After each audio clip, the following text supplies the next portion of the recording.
So the Charlotte Hornets winning ways, they're no more after just getting trounced or getting bucked, mind you, by Milwaukee. We do have some good news, though, to report. The Hornets just continue to steal players that Sam Presti drafted a long time ago. We'll discuss the signing of Poku also today on Locked On Hornets.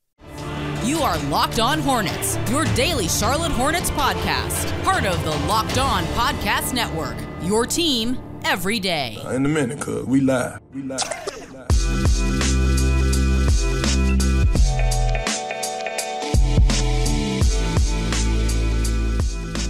It's Locked On Hornets, part of the Locked On Podcast Network. It's your team every day. Thanks for making us your first listen. We're free.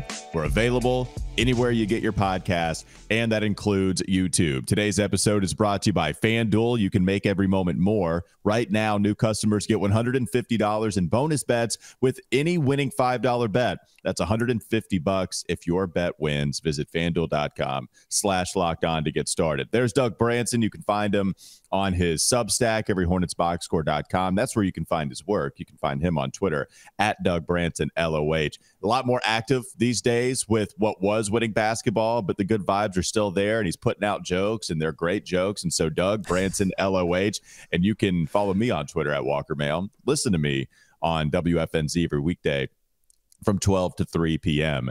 Doug, the jokes were plenty to be had last night, watching them just get destroyed against Milwaukee. And look, man, this is not some victory lap. We could see that the offense wasn't performing all that well. Speak for yourself. Speak for yourself. I'm taking a major victory lap here. I tried to tell everyone I didn't want this to be true. I didn't want this to happen. I hoped that the Hornets would figure something out offensively enough to at least compete in this game, because this roster, as they showed during the 4-game winning streak that they had out of the deadline, like, this team is capable of competing with really good teams. It's just offensively they have taken a major step back, and the only difference between really this game and the win against Portland is that Milwaukee is essentially the opposite of Portland in terms of offensive execution, and so this is the result. Some pretty heinous plus-minus numbers in this one. Some heinous numbers all around. The first half, the Hornets put up 26, and just because I haven't said it yet, the Bucks beat the Hornets last night 123-85, and it was worse than that. And I'm not one for hyperbole. It was worse than what the final score was, even if Milwaukee beat the Hornets by like 40 points, because of how bad it was in the first half. They scored 36 in the fourth when it was so over that you could have left by halftime. Doug, it's 3 games in a row. Golden State was terrible. Portland was terrible. And here's another one where defensively, okay, you actually faced Golden State enough to where you battled enough in the second half to where you had a shot. Like, Golden State couldn't just put it on cruise control. Portland, you won. Here, it was immediately over. And you're right. Like, if you want to point to some defensive mistakes, I think John Hollinger pointed this out in a write-up about the Hornets. They are one of the teams that are getting lucky because of missed open looks from three-point land. Part of that is allowing Portland to just shoot because they don't trust them as shooters. And so, okay, the Trailblazers had a lot of those open threes, and thus is the day and age of, before we start to really give a team credit, we have to look at three-point percentage from the opposition, because so much of that is luck-based. And we can even get into like the 20-game sample if you see some good defensive teams. Like, that stat holds up on a larger sample than just 6 games of good defense, right? So certainly that was affecting the Hornets. But clearly the problems are offensive, Doug, right now. And it goes back to needing LaMelo back pretty badly. All of the people that were saying, maybe you trade LaMelo, just build around Brandon.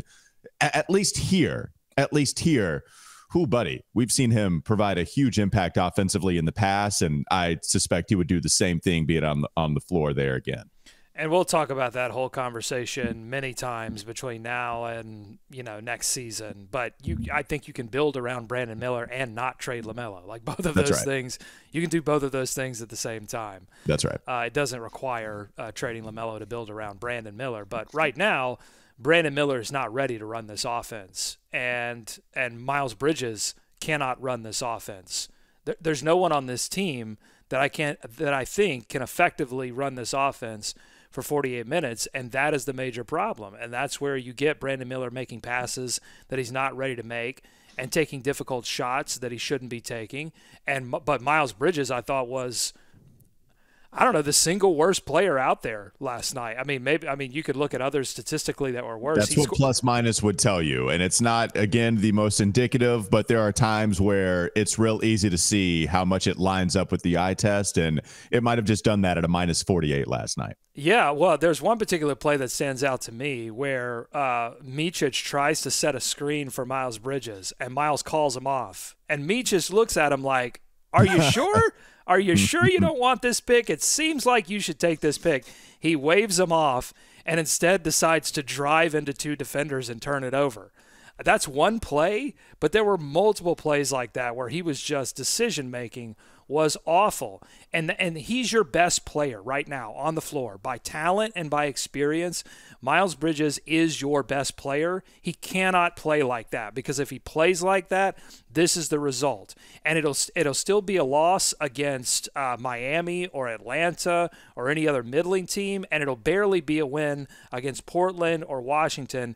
If Bridges and Miller can't hit shots, if those things are happening, it doesn't matter how well your reserves are playing, because they got some decent performances from Bertans late, and Seth Curry I thought had a couple of good moments. Trey Mann I thought was a positive in this game, but it doesn't matter how good those reserves are, folks. If your two best players are out there just chucking up shots that have no chance of going in, then it's going to be tough to generate enough offense to win.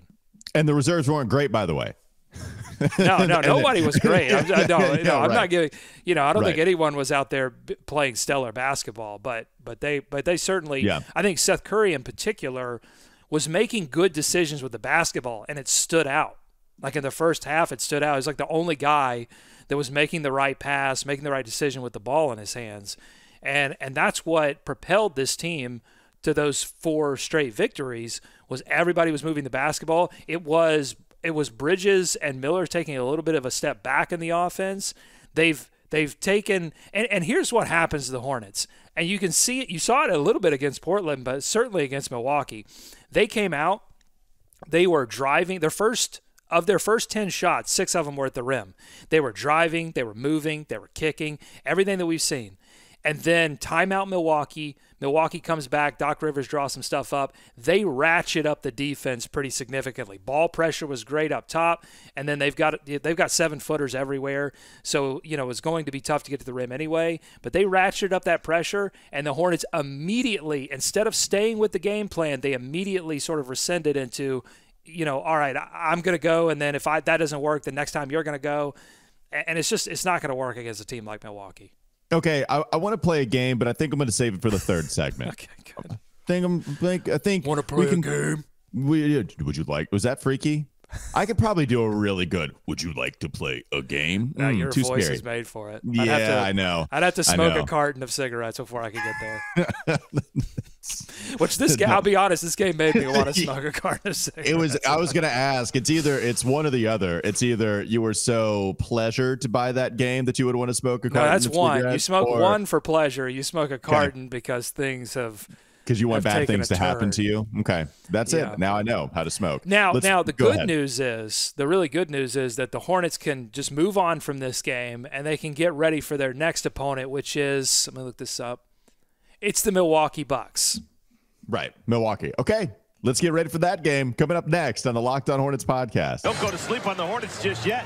At least they'll have a new addition, suit up, potentially, possibly. And remember what happened last time. Before the new addition suited up, they got destroyed by the Milwaukee Bucks. And so I don't know how it's broken by facing the Bucks again, but they signed Pokusevski from Oklahoma City. We're going to bring him on, and not on the actual pod, but on the roster, and then see if that'd be sweet. But we'll see if they can win once he's suited up for this team. We'll talk about it and the addition a little bit more here on Locked On Hornets.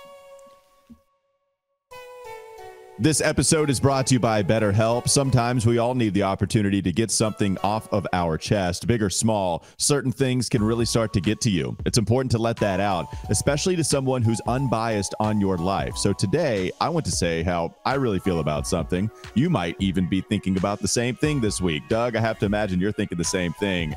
After all of the success that the Hornets had post-trade deadline, here they are losing to the Milwaukee Bucks once more by like 40 points, and it actually was a lot worse than a 40-point beatdown. The first half was really hard to watch, and that might be what's on my mind. It might be what's on your mind as a Hornets fan, but also there could be other things that you want to get off of your chest. In fact, therapy can be different for everyone. Most of us have bigger problems than our favorite sports team, and it's important to get things off of your chest every once in a while. If you're thinking of starting therapy, give BetterHelp a try. It's entirely online, designed to be flexible and suited to your schedule. You can visit BetterHelp.com/LockedOnNBA to get 10% off your first month. That's BetterHelp, H-E-L-P, BetterHelp.com/LockedOnNBA. This episode is also brought to you by Stitch Fix. You know that instant confidence boost you get from an outfit that makes you look really good? That's what I get with Stitch Fix. With Stitch Fix, you get a stylist who understands your style, size, and budget,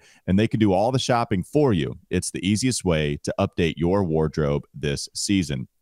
Easily upgrade your wardrobe this year with a professional stylist that helps you find the new on-trend favorites that will work for you. You can give your stylist your size, style, and budget preferences, and then you can order boxes when and how you want to. No subscription required. And they send just 5 just for me pieces, plus outfit recommendations and pro styling advice. I keep what works, and then you can send back the rest. You can do that too. Style that makes you feel as good as you look. Get started today at stitchfix.com/lockedon. That's stitchfix.com/lockedon. stitchfix.com/lockedon. More Locked On Hornets ahead. So, Doug, after the trade deadline, the Hornets had acquired a couple of Mavericks players and a few Thunder players. Grant Williams, Seth Curry, of course, from Dallas, the first-round pick in the P.J. Washington trade. And then in the Gordon Hayward trade, they get Trey Mann, they get Davis Bertans, and they also get Micic. And so when the Thunder dropped Poku, Aleksej Pokusevski, we all were like, well, okay, he was always like the fun first round, like borderline unicorn, but it was clearly not a polished unicorn like Wemby or even a Chet Holmgren, but there was something there when the Thunder drafted Poku a few years ago. And so I think Hornets fans, once they saw that Sam Presti dropped Poku, they're like, all right, that would have made sense if he was a part of the deal. Well, he wasn't a part of the trade deal, but now he's a part of the Charlotte Hornets. In fact, that's going to be tough. Aleksej Pokusevski. We just call him Poku for short, but I want to get this right the first time. Aleksej Pokusevski has agreed to sign with the Charlotte Hornets. Pokusevski was recently waived by OKC. He was the 17th overall pick in the 2020 NBA draft. Woj dropped the news yesterday. And so it's hilarious because we all were like, hey, you could have just thrown him in the deal just to see, right? Take a flyer. It's a lottery ticket. He still has this ability, but it never worked out with OKC because they're ready to win now. And Charlotte clearly isn't, especially if you let last night tell it. So here is Poku on the squad, and the vibes, the fun, it just keeps on giving despite that Milwaukee Bucks game and I guess the last few offensive performances. But this injects a little bit more fun into the roster with having this guy on the squad. Hornets going to the Thunder yard sale, and I love it because earlier this season I said that the team that I am most jealous of right now are the OKC Thunder. Now I said that because of Chet, because of SGA, because of a lot of their major showcase pieces. That's a fun roster.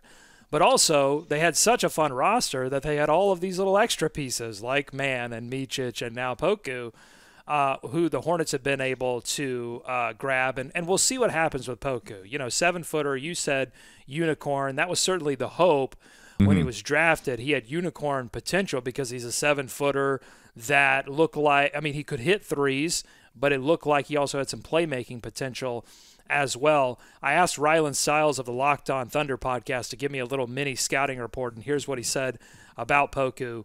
He looked like a solid contributor last November, December, but broke his leg just before the new year, and that derailed his entire season.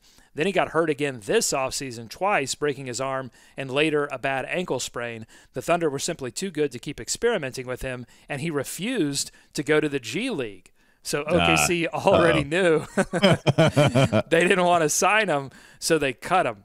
If he learns how to play under control, just being a shot maker and a blocker, he could help.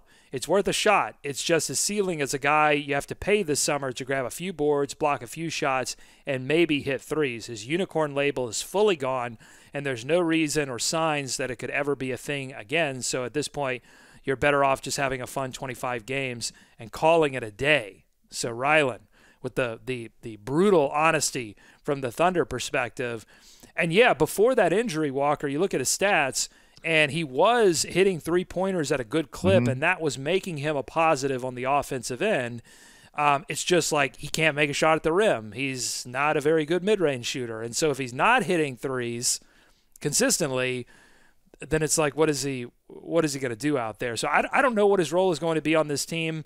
I don't know how quickly we see him. I think it obviously means that Bolden is not going to – Marquise Bolden is not going to be here beyond the 10-day contract. But we'll see what happens. Yeah, Bolden's 10-day expires Thursday, so that is a day after this recording. So you would expect that to be the move, right? Who's going to get cut? It would seem like Bolden is the guy. And Doug, that's the thing. We've talked about the big man shooter, the 7-foot shooter. He did show a little bit of that talent this year before he got hurt, to Styles' point. And if you look at the stats, if just by basketball reference, the field goal percentage did go up the last or every single year that he was in the league. So rookie season, 34% from the field, terrible. We see awful numbers from rookies all the time. 41% his second season, 43 this year in just 25 games started, or excuse me, 2022, 2023, just this past season. So 43%. And then also you mentioned it, Doug, like 36.5% from three on 3 attempts per game in 34 contests. The numbers did go up every year. And so if you were looking at this from a glass half full approach, you would say we saw legitimate improvement. If you let the box score, if you let the stats tell it, then Poku did see improvement there. But clearly there's a lot more to basketball than just being able to hit 36% from three. And it seems like that's where he struggled in a lot of other areas. He did average over a block last season, but we know if we're talking about Mark Williams needing to play more physical, not having a lot of meat on the bones, then boy, Poku makes Mark Williams look like Shaq. So not necessarily that kind of skill set from him. But there's enough talent, and he's really young to where I could see why the Hornets want to just see what he could possibly be. Yeah. And then if they decide to move on, then so be it. But if he can come in and hit a few three-pointers, and then you stretch the floor a little bit when he's out there at the center position, it's not anything that they have on this roster, as you've pointed out many times. So maybe Poku can at least, if he knocks down threes, that feels like the most likely path to success here, Doug. This is the perfect kind of move for whatever you want to call it, a rebuild, a retool, whatever reword you want to use. This is the perfect kind of move for a team that is in that position because it's low risk. You can see what you get. If you're making a more serious play-in run, then maybe you don't, give him a significant run. But if that falls apart, if LaMelo doesn't come back in the next few games and they drop another game to the Bucks and another game to the Sixers, and all of a sudden the math starts to, look like it's not going to happen, then you can give Poku a bigger showcase towards the end of the season and then make the call then. But this is the kind of move that I wish the Hornets would have been making for the past couple of years. But they have been reticent to give up that final roster spot for reasons. I don't know. Money reasons, maybe. I'm not sure. Roster flexibility was always Mitch's reason for roster that. Flexibility, and you can't see it. You can't. Maybe you can hear it in my voice if you're listening. But I'm doing the big bunny ear air quotes here. Roster flexibility. It's wallet flexibility. Speaking of playing a game, it is a frequent game on this show where you'll question the decision-making, and I will tell you what their decision-making is, and then you immediately say, no, it's stupid. And I get it. And then it comes to me being like, no, I know. I'm just saying. I'm just like in position protection. Well, because that front office, and it is still the current front office until they decide to make a move. Mm-hmm. When is that happening? I don't know. But that front office engendered no trust by the end. I didn't trust that front office. Not only did I not trust them to make the right move or a move at all, I didn't trust them to be honest with me anymore because they kept telling me things like, this is a playoff team, this is a playoff roster, and it was clearly not. And I think all of that evidenced by replacing your entire bench and suddenly winning 4 straight games. Okay, but we've had that conversation before. Back to Poku. Poku coming off these injuries is a perfect team for him, by the way. Yes, it is. If you love recovering from injury, let me introduce you to the Charlotte Hornets. We're very used to it here. The training staff is a MASH unit. So, but can he regain his confidence? He thought he was going to be the guy in OKC. Obviously, a lot of disappointment happened there, and maybe even some conflict of not wanting to go to the G League, and then they draft Chet, and then Chet is obviously the plus Poku. So I'm sure he got in his feelings a little bit. Can he come here, clean the slate, ingratiate himself with the coaching staff, do some of the right things on the court, not come in and try to showcase an all-star game immediately. All those things are to be seen. But there's an opportunity here for him, and certainly if he can.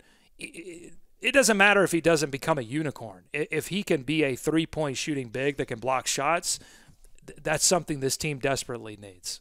Well, and final thing for me, like with the Thunder, what they were doing is they were just playing the numbers game on the unicorn lights and maybe even just full-on unicorn with Chet Holmgren. But they've done this 3 times now where Chet had the floor, and we saw it at work at Gonzaga when they made the run that they did in the tournament, not Final Four or anything, but Chet Holmgren was a dude, and that's why they selected him, 2nd overall.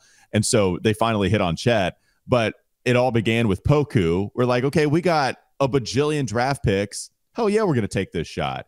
We have a bajillion draft picks. Hell yeah, we're going to take a shot on Ousmane Dieng, who also hasn't worked out quite yet. And then they get Chet Holmgren. So they're playing the numbers game, which is totally fine when you have that many assets. And then, of course, it's not like, oh, okay, we'll just throw a dart here at the board and see if Chet hits. Anybody would have selected Chet 2 or 3. There was a toss-up at who were going to be the top 3 picks. But like at Ousmane Dieng and Poku, yeah, they took their shots. It didn't work, at least for them. They're talented enough to where they can just move on from him. And now the Hornets are going to try to see if they can salvage anything from Poku. But that OKC team is good, yes, because of Chet, yes, because of SGA. Like without those guys, they're not good. But they've also hit on some Jalen's. They've done really good in the Jalen game, So they've made some other hits in the draft, too. It wasn't just about those 2 guys. But you're totally right. And it makes me think of the 2 first-round picks that the Hornets have gotten from this trade deadline. And if they continue to accumulate assets, I think that they're going to use those assets to acquire a star-level player to put alongside this core unit that they're betting on.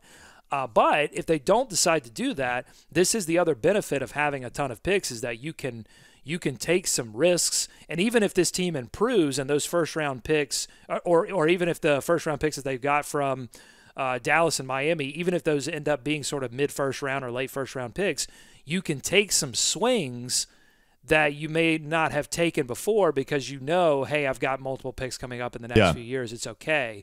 And so, yes, that's the whole philosophy in team building right now, and I'm glad the Hornets have finally jumped on that train. Let's move on. We have one more segment to go. Coming up next on the Locked On Hornets podcast. Don't go to sleep on the Hornets just yet. Which Hornets team is real? Is it pre-trade deadline, or is it post All-Star break, where we've seen them go 2-2 on this road trip? They will be back home, though, next time out against Milwaukee, so we'll see what they can do then. We'll get to that in just a moment here on Locked On Hornets. This episode is brought to you by eBay Motors. Passion, drive, and patience. That's what brings home the winning trophy, and it's also what keeps your ride or die alive. eBay Motors has everything you need to maintain your vehicle and level it up to peak performance, from superchargers, roof racks, exhaust kits, LED headlights, even more than that. Whether you're into speed, power, or style, eBay Motors has got you covered. With over 122 million parts for your number one ride or die, you'll always find exactly what you're looking for. And with eBay Guaranteed Fit, your part is guaranteed to fit your ride every time, or you get your money back. Because with eBay Motors, you're burning rubber, not cash. With all the parts you need at the prices you want, it's easy to turn your car into the MVP and bring home that win. Keep your ride or die alive at ebaymotors.com. Eligible items only. Exclusions apply. eBay Guaranteed Fit only available to U.S. customers. More Locked On Hornets ahead. Speaking of OKC and being jealous of Oklahoma City, Doug, just the Thunder. I'm not. For sure. I'm good. I'm good at Nashville. I'm good in Charlotte. It's not jealous of OKC. a important correction for sure. I am jealous of the Thunder franchise run by Sam Presti, but Jalen Williams was my favorite guy in that draft a couple years ago, and that was the draft that the Hornets selected Jalen Duren, traded him, then selected Mark Williams with their second first-round pick, right? So with Jalen Williams, who was my favorite, I also thought it necessary that the Hornets draft a center because we had just neglected that position for so long, right? I do wonder, it's so easy to say this now in hindsight, and Jalen was selected a spot before the Hornets really had one. So this isn't one of those things where we can say, oh, the Hornets, they really missed out on Jalen. No, he was selected before. So that's not the conversation I'm interested in having. What I am interested in just addressing is we were so hell-bent on getting a center there. Like Jalen Williams was close enough. I wonder if, the Thunder, who are just, hey, let's just take the best player available. It's the age-old debate in the NBA draft and the NFL draft coming up in just a couple of months, I should say. So, like, do we still have to abide by that if we're the Hornets at that time? Or did we look at it all wrong just because we had been without a center for so long? Was it still the correct way in thinking about it? Because Mark Williams, I'm not even saying he's a bust. I love Mark Williams and what he can provide. Do you still, though, like, if you see the big old wing, then do you always, the big wing who can shoot and who's athletic enough? Like, even if we need a center, if he's there, then we still have to go take that guy. I don't know. I not to make nothing into something here, but just the Thunder continue to do these types of things, and here they are at number 1 overall.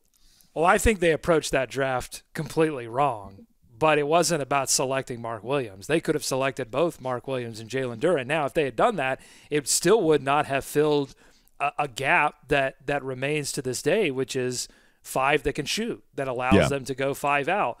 And, this Poku pickup is not even about Mark Williams being out, I don't think. I think even if Mark Williams had been healthy this whole time and Nick Richards backing him up, neither of those guys have shown me any kind of promise that they're going to shoot. They keep telling us about Mark Williams.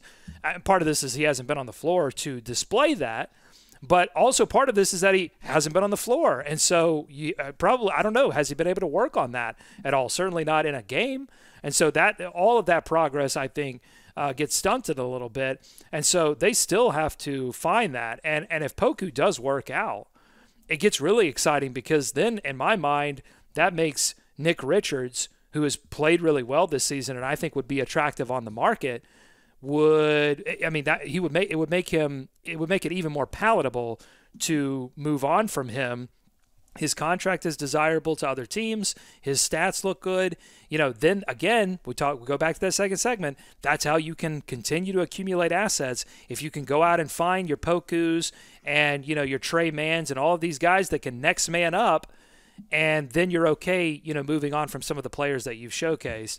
And that's how you build a team. We're building a team, Walker. We're doing something. Yeah. It's 2024, and the Hornets are doing stuff, and I love it. Yeah, they are doing stuff. And it probably wasn't even a worthy point to bring up, but it is interesting when we pigeonhole the NBA draft into one position, you have to address the center, where even people like you were saying, hey, we need to draft center and we need to do it again. And 2 picks later, it's like, well, it's best player.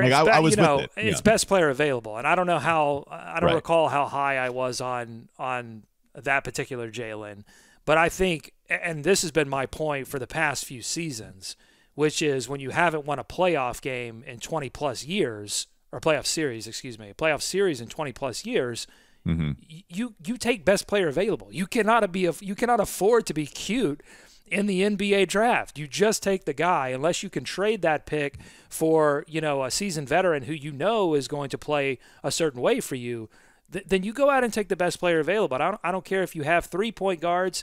I don't care what the situation is. You go out and find that guy, and then you move.